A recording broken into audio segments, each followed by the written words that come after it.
Fala pessoal, beleza? Como é que vocês estão? Bom, a gente vai dar uma continuidade aqui na programação do módulo de Química e aí a gente vai estar trazendo para vocês um pouco mais detalhado a respeito do assunto de cinética química. Eu sou seu professor Joel, de Química, né? E hoje nós vamos dar continuidade a esse estudo falando um pouco de cinética química. Vamos lá! Bom, primeiramente, para falar de cinética química, a gente precisa relembrar a sua definição. Ela diz para a gente que é a parte da química que estuda a velocidade de uma reação e os fatores que alteram essa velocidade. Então, um ponto muito importante a ser ressaltado aqui é quando ele fala velocidade e quando ele fala fatores. Então, relacionar a cinética química, a gente está relacionando ela, relacionar ela à velocidade, né, e os fatores. Mas não é qualquer velocidade, não. É uma velocidade, como vocês podem observar, é uma velocidade das reações químicas, ou seja, é a velocidade de uma reação. Tudo bem? Então, dando continuidade bem aqui, a gente tem que existem reações químicas que ocorrem em milésimos de segundo, como a explosão de uma dinamite, bem como reações que levam anos para acontecerem, como a degradação de um plástico. Como vocês podem observar na imagem anterior, vou voltar aqui rapidinho, vocês vão ver de um lado a gente vai ter aqui a explosão de uma dinamite e de outro lado a gente vai ter aqui a degradação dos plásticos. Nós sabemos hoje que uma dinamite ela tem uma velocidade tão rápida que em milésimos de segundos a gente consegue observar essa explosão, certo? Diferentemente quando a gente trabalha, por exemplo, a degradação dos plásticos. Se vocês perceberem, hoje nos oceanos e nos rios, eles têm uma contaminação muito excessiva, né? No que tange a questão de plásticos. Hoje em dia você vê as noticiários na televisão falando que tem um rio que ele tem uma quantidade de plásticos e tudo mais. Isso porque esse plástico ele não é degradado de forma tão rápida assim. Ele leva anos para serem degradados. Só para vocês terem uma ideia, eles podem levar até cerca de 100 mil anos, 300 mil anos para poder serem degradados, ou seja, para saírem da natureza, certo? Então, dando continuidade aqui, a gente tem que a velocidade, quando a gente trabalha a velocidade, a gente aborda dois conceitos muito importantes, né? O que a gente chama de velocidade média e velocidade instantânea. Para relembrar o que se trata a velocidade média, ela consiste basicamente em calcular a velocidade de uma reação, né? Haja vista que nós estamos trabalhando em cima de reações químicas e não de velocidade de um carro, por exemplo. Então, ela consiste em calcular a velocidade de uma reação considerando, aí tem um ponto muito importante, o tempo de ocorrência, certo? Seu cálculo é feito de acordo com a relação da variação da quantidade em um certo intervalo de tempo, como vocês podem observar bem aí, certo? E aqui eu coloquei para vocês aqui a fórmula que a gente vai calcular essa velocidade. A gente pode calcular essa velocidade levando em consideração o módulo. Aqui eu não expressei para vocês, porém a velocidade, eu vou colocar aqui embaixo, a velocidade ela é dada como sendo o módulo dessa variação dividido pelo nosso intervalo de tempo, certo? Ou seja, por que módulo? A gente vai entender um pouco mais lá na frente. Só para a gente frisar nessa parte da velocidade, é muito importante que vocês saibam que a velocidade ela é a variação de uma concentração, ou seja, se ela é variação, indica que eu tenho uma quantidade final menos uma quantidade inicial, certo? Dividido pelo certo intervalo de tempo. Aí quando a gente trabalha variação de massa e tempo é a mesma coisa, e variação de número de mols e de tempo também corresponde à mesma coisa, certo? Então, como eu falei para vocês acerca da velocidade média, eu vou falar também acerca da velocidade instantânea. A velocidade instantânea, ela basicamente, ela consiste em dizer para a gente que a velocidade que eu tenho naquele determinado ponto, ou seja, naquele milésimo de segundo, quando o tempo ele tende a zero, certo? Aí quando eu falo que o tempo tende a zero, porque se a gente for ver na fórmula, né, de velocidade igual a variação da massa ou da concentração, né, dividido pelo intervalo de tempo, se meu tempo ele tende a zero, se esse meu tempo, bem aqui que eu estou marcando, ele tende a zero, significa o quê? Que quanto menor esse valor, mais constante, digamos assim, a minha velocidade ela vai ser. Ela vai chegar num determinado limite que ela vai ser uma velocidade, digamos assim, constante, certo? Então, dando continuidade, a gente é muito importante analisar também a segunda forma de obtenção, no caso da minha velocidade, né, do cálculo da minha velocidade. Aqui eu coloquei para vocês que a velocidade de uma reação, ela pode ser dada fazendo a razão entre a velocidade do reagente A sobre o seu coeficiente estequiométrico, que no caso são esses números, essas letras que ficam na frente dessas substâncias químicas, né? Então aqui eu tenho o A, o B, o C e o D. Então, se eu pegar a velocidade do reagente A e dividir por A, eu vou colocar o seguinte, ele vai ser igual à velocidade do meu reagente B dividido pelo seu coeficiente estequiométrico, que vai ser igual ao meu produto C dividido pelo seu coeficiente estequiométrico, e assim sucessivamente. Ou seja, dependendo do que for fornecido na questão, se eles fornecem, por exemplo, a velocidade do meu reagente A é tanto, quanto vale a velocidade do reagente B? A gente pode simplesmente tomar como consideração essa relação bem aqui que eu estou marcando. Então, eu vou substituir no lugar da velocidade A e vou achar automaticamente a velocidade B. Aí você vai se perguntar, professor, mas como é que eu vou conseguir saber quanto vale os coeficientes estequiométricos? Aí é válido lembrar o assunto de balanceamento estequiométrico que a gente vai também abordar aqui no canal. Bom, esses coeficientes, eles são de acordo com, os valores deles são de acordo com o meu balanceamento estequiométrico. Então, a gente só vai saber se a gente balancear a nossa equação, tudo bem? Então, essa é a segunda forma de obtenção da velocidade. Vamos para a próxima. Falar de cinética química também é relacionar a respeito dos gráficos das velocidades, certo? Bom, só para relembrar a gente, o reagente, ele... Quando ele vai sendo consumido para formar o produto, automaticamente a sua concentração ela vai diminuindo. Como assim, professor? Digamos que o meu reagente A, né? Eu vou colocar aqui uma reação qualquer. Vou colocar aqui A mais B formando C. Considerando essa reação A mais B formando C, eu vou ter que, se eu começar, por exemplo, com 2 mols do meu reagente A e 3 mols do meu reagente B, eu vou ter 0 mols de quem? Do produto C. Por quê, professor? Porque eu ainda comecei a reação, ainda não aconteceu a formação de C, ou seja, eu tenho um total de 0 mols do meu produto. Então, a partir do momento em que A é posto para reagir com o reagente B, automaticamente as suas concentrações elas vão diminuindo com o passar do tempo. Por quê? Porque elas vão sendo consumidas para formar o nosso produto. Então, no caso da concentração de C, vai aumentando. Ela começa com 1, depois vai para 2, depois vai para 3, depois vai para 4, e assim sucessivamente. E bem aqui eu chego na explicação anteriormente do porquê que a velocidade média ela é tida como um módulo da variação da concentração. Justamente porque se você pegar a variação da concentração do reagente A, você vai ver que ele vai sair de 2 para um valor menor. Eu vou colocar aqui uma outra cor para você ver melhor. Por exemplo, ele sai de 2 e vai para 1,5. Se ele sair de 2 e ir para 1,5, significa o quê? Que quando eu fizer a variação, vai ser final, ou seja, 1,5 menos inicial, que é 2. Então, portanto, vai dar negativo. E dividido pelo tempo, permanece negativo. Portanto, eu teria uma velocidade negativa. Só que, na verdade, o negativo, ele indica para a gente basicamente que a minha substância química que eu estou levando em consideração é o meu reagente. Portanto, se a gente for relacionar, no caso, para o reagente, para os produtos, melhor dizendo, a gente vai ver que vai haver um aumento de sua concentração com o passar do tempo. Então, nesse sentido, quando eu fazer a variação, no caso do produto, vai ser positivo. Então, o sinal de menos e o sinal de mais, eles são omitidos justamente pelo módulo que eu coloco na minha fórmula para calcular a velocidade, tudo bem?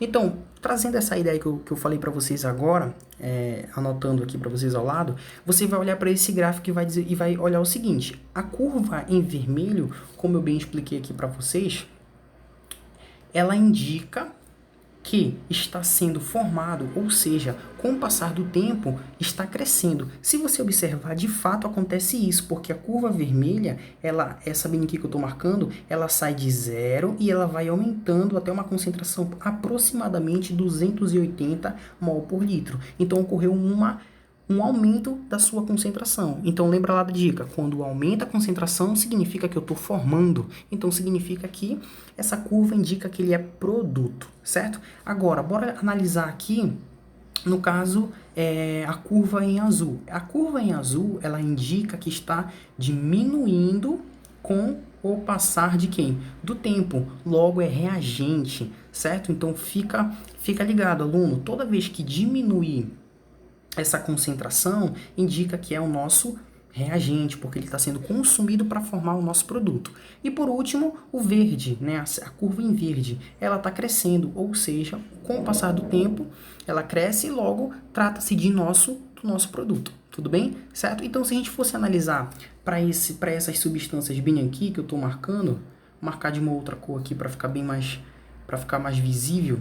Se a gente marcar aqui o N2O5 e o NO2 e o O2, a gente vai ver o seguinte, a gente vai entender que a curva vermelha, ela está crescendo, certo? Logo é o produto. Então, se é o produto, trata-se de uma substância que está aumentando com o passar do tempo. Então, se você analisar, o N2O5, ele sai de 200 e vai para 61, então ele está diminuindo. Se ele está diminuindo com o passar do tempo, ele é reagente. E o NO2, ele está aumentando com o passar do tempo, então ele é produto. E o oxigênio, ele está também aumentando com o passar do tempo, portanto, ele é o produto. Certo? Tudo bem? Basicamente é isso. E aqui ao lado, né, se você analisar bem aqui, embaixo, eu coloquei aqui um gráfico indicando a respeito da velocidade instantânea. A velocidade instantânea, basicamente, ela é quando ocorre a tangente na curva, né? É a velocidade naquele determinado ponto que eu estou considerando, certo? Então, dando continuidade, a gente tem outro fator muito importante, que são os chamados conceitos importantes da cinética química. Bom, um dos conceitos importantes da cinética química é a chamada energia de ativação, certo? O que é a energia de ativação? Para a gente começar a definição, como mostra bem aí para vocês, vamos olhar para essa foto aqui embaixo, onde indica uma caixa de fósforo e um palito de fósforo, certo? O que acontece, o que eu preciso fazer para que meu palito de fósforo ele acenda e forneça energia para ligar ao fogão?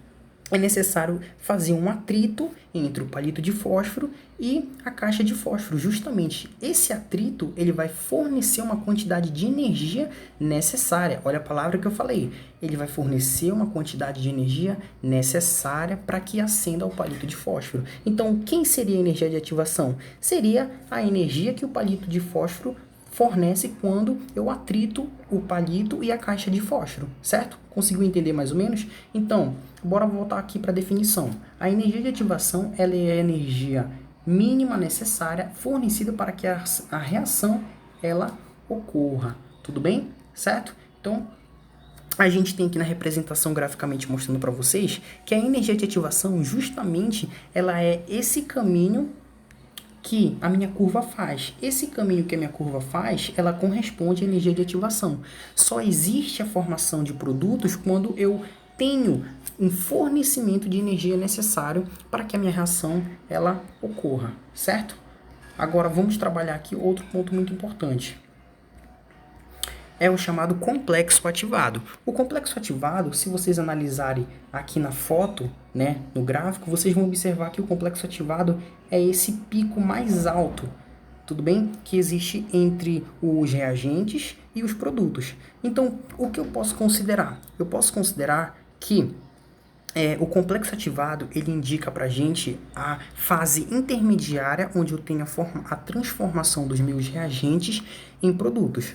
Tudo bem? Então, ele é uma fase intermediária. Então, eu não tenho totalmente os reagentes ainda. Eu tenho mais produto do que reagente, porque a reação ela já está se propagando, certo? Então, bora voltar aqui para a definição. O complexo ativado, ele corresponde a um estágio intermediário ou transição da reação.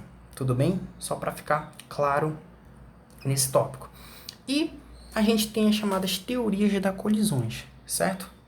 Teoria das colisões. Bom, para que uma reação ocorra, é necessário que haja algumas considerações a serem feitas. Uma delas é a questão do choque, certo? Só há energia de ativação se houver choque entre as partículas dos reagentes. Então, bora para a definição. Ela explica os choques, certo? Vou marcar aqui para vocês verem. Ela explica os choques entre as partículas dos reagentes para a ocorrência de uma reação química, sendo o choque um fator muito importante. Tudo bem? Então, quando eu coloco duas substâncias químicas no meu recipiente, no meu sistema, para reagirem, é importante que a gente saiba que não necessariamente elas vão reagir, somente se obedecerem a alguns conceitos importantes da teoria das colisões. Então, vamos lá. O primeiro deles a ser considerado são os chamados choques eficazes. Só há uma reação química se houver necessariamente choques eficazes. Outro ponto, orientação do choque. Se você observar na imagem, você vai ver que, nessa imagem bem aqui que eu coloquei para vocês vão ver que os reagentes AB e o XY, eles estão se chocando de forma frontal, né? Então, é como se eu tivesse aqui o reagente A e eu tivesse o reagente B. E eles vão se chocar de forma frontal. Aí você vai se perguntar, professor, mas se eles se chocassem de forma lateral, de forma de raspão, aí não haveria probabilidade de uma reação química. Então, nesse sentido, é necessário uma orientação do choque para que ocorra uma reação química. Frequência do choque, só para recapitular, o que é a frequência? É o número de vezes de uma determinada ação em um certo intervalo de tempo. Então, a frequência do choque indica o número de choques em um certo intervalo de tempo. Então, para que haja uma reação química, é necessário ter uma frequência desses choques. E a intensidade dos choques. Não basta ter uma frequência de choque, sendo que a intensidade deles seja fraca. É necessário que haja uma intensidade quando as partículas dos reagentes vão se chocar, certo? E um ponto muito importante aqui são sobre os fatores que alteram a velocidade de uma reação, certo? Até então a gente viu a velocidade em cima da velocidade, né? Que é uma parte da definição de cinética química, e a outra parte da definição são os fatores que alteram essa velocidade. O primeiro deles é a temperatura, certo? O primeiro deles é a temperatura. Então, analisando a temperatura, a gente vai ver que com o aumento da temperatura ocorre o aumento da velocidade. Como assim, professor?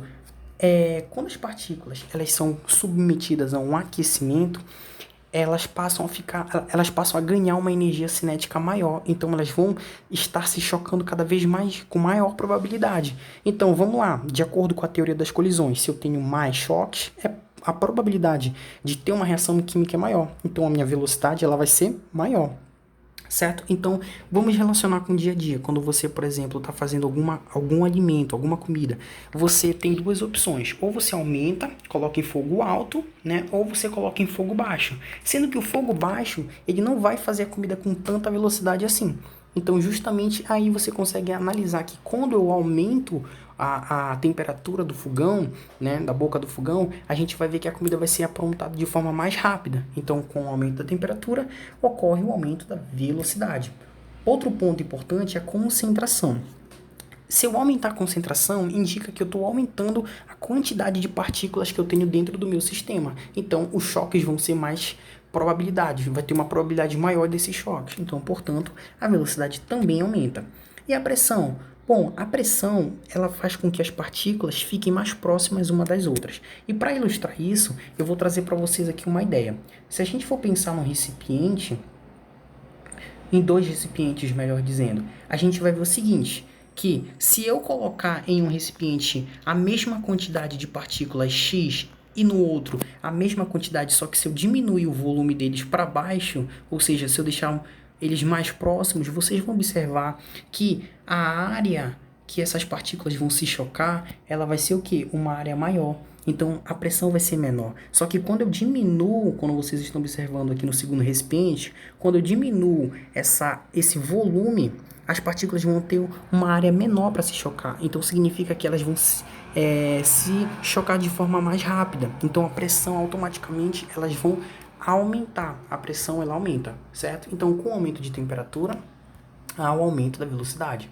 E a superfície de contato? Aí, como vocês podem observar nessa imagem bem aqui que eu estou ilustrando para vocês, vocês vão ver que no recipiente 1 eu tenho um comprimido efervescente inteiro e no segundo eu tenho o mesmo comprimido, só que eu quebrei ele e deixei ele quebradiço. Se vocês observarem, a dissolução do comprimido ela vai se dar de forma mais rápida no comprimido quebradiço, justamente porque eu estou aumentando a superfície de contato entre os meus reagentes, no caso a água e as partículas do comprimido. Então, quando eu tenho uma maior superfície de contato, automaticamente eu tenho maior velocidade, certo? Então, dando continuidade bem aqui, a gente tem que ter um cuidado básico, que é a respeito dos catalisadores, né, dos inibidores e dos venenos. Os catalisadores, eles são substâncias químicas que aceleram, olha o termo-chave, aceleram a velocidade de uma reação química, diminuindo a energia de ativação. Você lembra lá o que é a energia de ativação? É aquele caminho, como você está observando bem aqui. Vou sinalizar para você. É esse caminho percorrido bem aqui. Esse caminho percorrido bem aqui para formar os produtos, ele é o caminho da energia de ativação. Então, quando eu falo para vocês que o catalisador ele vai diminuir a energia de ativação, significa que o caminho que ele vai fazer, a rota que ele vai tomar para a reação, ela vai ser uma rota menor. Então, eu não preciso tomar um caminho muito grande. Eu posso utilizar um caminho mais curto. Portanto, a diminuição da energia de ativação ocorre com a o aumento da velocidade de uma reação, justamente pela utilização dessas substâncias conhecidas como catalisadores, certo?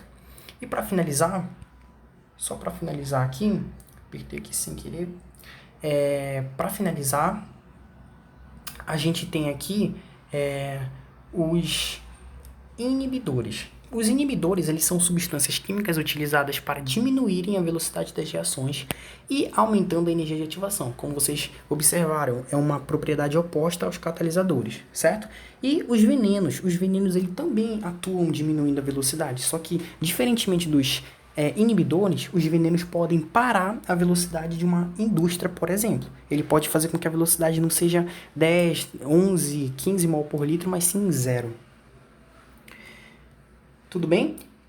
E por último, a lei da velocidade de uma reação. Eu vou trazer para vocês algumas questões nesse mesmo módulo, nessa mesma aula de cinética química, que trata sobre a lei da velocidade de uma reação, assim como umas questões referentes a esse assunto. Mas, por teoria, a gente sabe o seguinte, que ela relaciona a rapidez com que uma reação ocorre com suas concentrações em mol por litro, podendo ser enunciada da seguinte forma. Antes da gente ver o enunciado, é muito importante que a gente considere uma reação, por exemplo, do tipo A mais B, formando C. Certo? Sendo que o A ele tem um coeficiente alfa e o B tem um coeficiente beta. Nesse sentido, a minha lei da velocidade ela vai se dar entre o produto dessa constante que eu estou mostrando para vocês e as concentrações dos reagentes levados aos seus respectivos expoentes. Só que detalhe, esses expoentes não são os coeficientes estequiométricos do balanceamento. Então fica ligado, aluno. Quando você se deparar com uma questão de lei da velocidade de uma reação, não vá dizer que o coeficiente estequiométrico são os expoentes desses reagentes. Muito pelo contrário, o cálculo ele se dá a partir de dados experimentais, certo? E aí um ponto muito importante é que a somatória, né, a somatória de alfa mais beta, ela vai me dar a minha ordem, certo? Ela vai me dar a minha ordem da reação. Então, se você observar bem aqui, como eu marquei aqui para você, a somatória dos expoentes da lei da velocidade correspondem à ordem da reação, certo? E para ficar um pouco mais fácil, o enunciado, eu anotei aqui para vocês como ele é. Ele representa a taxa de desenvolvimento ou velocidade de uma reação química a uma dada temperatura e é diretamente proporcional ao produto de uma constante pelas concentrações dos reagentes em quantidade de matéria elevadas a seus. Teve um erro aqui. Elevadas a seus respectivos expoentes encontrados experimentalmente. tudo bem? E para finalizar, você vai se perguntar, tá bom, professor, mas é aquela famosa pergunta, né? O que é isso? Como é que eu vou utilizar a cinética química no meu dia a dia? Como é que eu consigo visualizar a cinética química no meu dia a dia? E também da mesma forma trazendo para o Enem, né? Que o Enem também cobra a questão de relacionar os conteúdos com outras disciplinas e assim como o nosso dia a dia. Então eu coloquei algumas imagens para falar aqui para vocês. A primeira delas é a respeito do sistema digestivo. Se a gente analisar o nosso sistema digestivo, durante ele existem as chamadas enzimas digestivas, sendo que essas enzimas elas são enzimas que fazem um processo de degradação das partículas grandes que entram no nosso organismo para serem digeridos de forma mais rápida pelo nosso sistema digestivo. Como assim, professor? Quando você, por exemplo, ingere uma carne, essa carne ela vai ser digerida por enzimas específicas para poder facilitar lá no nosso suco gástrico o processo de digestão, certo? Se você, por exemplo, engolir uma carne por inteira, você vai ver que você vai sentir alguns problemas, umas dores, justamente porque a carne ela não foi digerida de forma certa. Eu não utilizei os recursos das enzimas. Então, as enzimas, ela é como se fosse o nosso catalisador. Ela é como se fosse uma substância que acelerasse o processo da reação química, certo? E nas indústrias a gente pode observar que os químicos, quando eles têm um conhecimento da cinética química, eles podem passar a intervir e a controlar a velocidade de algumas reações que a gente pode observar. Tudo bem? E a questão, por exemplo, quando a gente vai colocar roupa no varal. Você já fez aquele experimento de deixar uma roupa toda embrulhada, molhada, e uma roupa toda aberta, sendo que a embrulhada demora mais tempo para secar devido à questão da radiação do sol? Se você observar nesse experimento, você vai ver que a roupa que está toda aberta no varal, ela vai secar com mais facilidade, com uma velocidade maior, justamente porque eu estou aumentando a nossa superfície de contato. Então, tá aí uma boa aplicação no nosso dia a dia. Quando a gente abre a roupa, qualquer que seja vestimenta para colocar exposto ao sol, o processo de velocidade de evaporação daquele líquido presente na nossa roupa vai ser de forma mais rápida, justamente porque eu estou aumentando a superfície de contato, certo?